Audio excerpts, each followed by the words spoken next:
Hello Windows Universe. In this video we will look at how you can set up Microsoft Edge to always start in private mode. If you want a more in-depth look at the subject, be sure to check out our article in the link down below. Since this will require some tweaks to the registry, it's smart to either create a registry backup or a system restore point before trying this.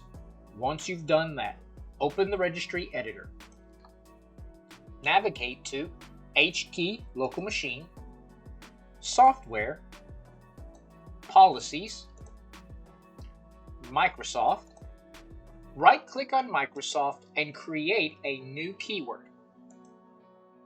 Call this new keyword Edge.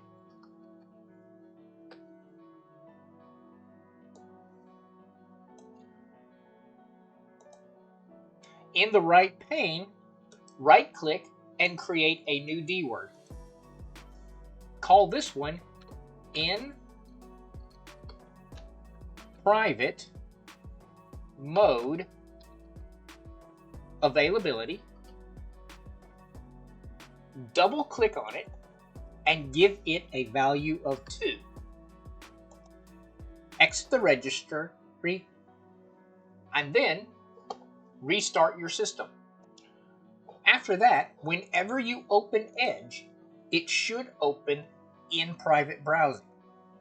If you ever want to go back and change it, then you can either delete the keyword or just change the D word value to 0. For more helpful fixes to maximize your Windows experience, go to our website, thewindowsclub.com. Give this video a thumbs up and do not forget to subscribe to our channel, where we are always adding new content to make your digital world a little bit easier. Thanks for watching and have a great day.